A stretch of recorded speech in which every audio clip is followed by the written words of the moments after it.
chocolate's really bad for you, beer's really bad for you, you shouldn't have sugar, you shouldn't have ice cream, you shouldn't have chips, you shouldn't have chocolate, you shouldn't have takeaway food, they're really bad for you. So I'm in the kitchen with my big bowl of chocolates that are supposedly bad. Imagine living a life, however, where you can't have, mustn't have, don't have, shouldn't have the foods that you really love, and then you eat or are told to eat foods that you don't like. So I'm going to start there. Surely life is too short. Imagine going through your whole life wanting to eat something, loving a particular food, but you don't have it because you think it's bad. And if you do have it and eat it, you feel guilty. If you don't have it, you feel angry and annoyed and frustrated because you can't have it. Why you would eat food that you don't like, I don't know. And I always share that. It doesn't matter how healthy a food is. If I don't like it, I don't want to eat it because it's not an enjoyable experience. There's a lot of things that go on in our lives that are not enjoyable. Life throws a lot of challenges at us. And surely food is meant to be a fun experience, a pleasurable experience, not just a fuel for your body. Now, I know there's a lot of people that just eat for fuel. They eat because they're hungry and that's it. There's no emotional attachment to food. But pleasure is an emotion. And if you eat for pleasure because you really enjoy it, wouldn't it be sad if you stopped eating it? So here's my question. Are there really good and bad foods? And I always use this classic example. If I say, is chocolate bad? A lot of people will say, yes, you shouldn't eat chocolate. It's really bad for you. If I say, is broccoli good? A lot of people will say, yes, broccoli is a good food. But I had a student at the Max International Colleges who proved that philosophy a little bit wrong. He ate 3 kilograms of broccoli. Now, broccoli is a good food. It's healthy. It's got vitamins and minerals and phytochemicals and fiber. And technically, people would agree that it's a healthy food.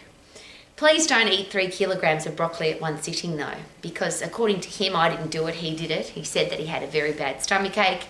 He passed wind, very smelly wind for many, many days. It was not a pleasurable experience. So there's a great place to start. Is it possible that there are no good or bad foods, just the amount that we eat them? If you break it down even further, which is something I really like to do, because I like to be logical about food too. I get great pleasure from eating food. But wouldn't it be nice to have a logical look-see at what's going on with food? And it doesn't matter what you eat, it's made of carbon, hydrogen, oxygen, nitrogen. That's what food is made of, doesn't matter what it is.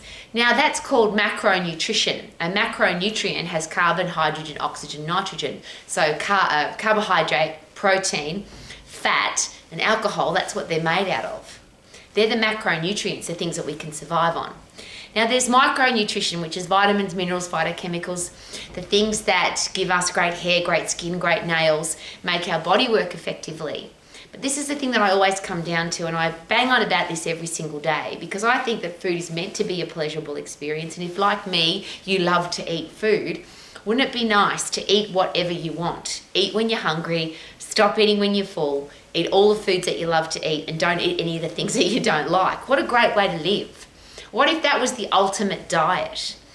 So how do you get a body that does that? How do you make sure that for all of your life, you eat when you're hungry, stop eating when you're full, eat all the foods that you love, and don't eat any of the stuff that you don't love, and have a stack of energy, perform at your best, love what you see in the mirror, love the way your body feels to touch, and you get the results that you want from your eating plan. And of course, there's only one way to do that, and that's to have a fit, strong body. When you're really fit and when you're really strong, everything works well, including your digestive system. So your body, from what goes into your mouth to what comes out your bum, everything in between works effectively. So your body takes out of your food the vitamins, minerals, phytochemicals, fiber that it needs. Well, it doesn't take the fiber out because that's what sweeps everything through. Your hormonal system, your endocrine system says, Rowie, you're hungry, you better eat some food. Rowie, you're full, you better stop. So you can't overeat when you're fit and strong, because your endocrine system, your hormones that stop you, well, they are in control of your hunger mechanism and your full mechanism. You don't want to overeat, you can't. And I share that passionately. I really love food, but I couldn't eat this whole... People say, Rowie, how can you have a big bowl of chocolate in your house? Well, I can't eat the whole bowl because I would feel sick, apart from the fact that I would feel full.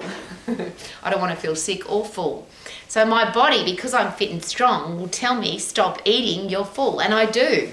So when I'm full, you can put my favourite food in front of me and I don't want to eat it. So I can't overeat. So we focus so much on food, and I'm standing in the kitchen, and I always share this. People always say abs are made in the kitchen, and it's 80% of your results from for having a great body that's healthy, fit and strong comes from the kitchen or from food, and only 20% comes from exercise. But please consider this. What if you were 100% fit and you were 100% strong? So every ligament, tendon, muscle, joint, all the systems of your body were really fit and really strong. Is it possible that everything would work really well, including you couldn't overeat? Then, is it possible, because your endocrine system is designed to not just keep you alive, survive, but to make sure that you feel good? And I always share this because the purpose of the human body, of the human race, is to survive, don't die, feel fantastic so that you can reproduce. And as I always share, very difficult to reproduce. Nobody wants to reproduce when you feel fat, when you feel ugly, when you feel depressed, when you've got no energy, when you've got a headache, when your body's not working properly. Nobody wants to go and then have great sex. So, and I'll put a very big accentuation there on the word great sex, because isn't that what we want to have? We want to live a life that's great, full of energy, perform at your best, love what you see in the mirror with all the lights on, love the way your body feels to touch, or if somebody else touches it, and you're getting the results that you want. And yes, food is a fuel for your energy, for your exercise, or energy for your exercise. But if you get depressed about your food, or if you get angry about your food, or if you get grumpy because you can't have something, or you feel guilty because you ate it and you shouldn't have, is it possible that that whole system breaks down?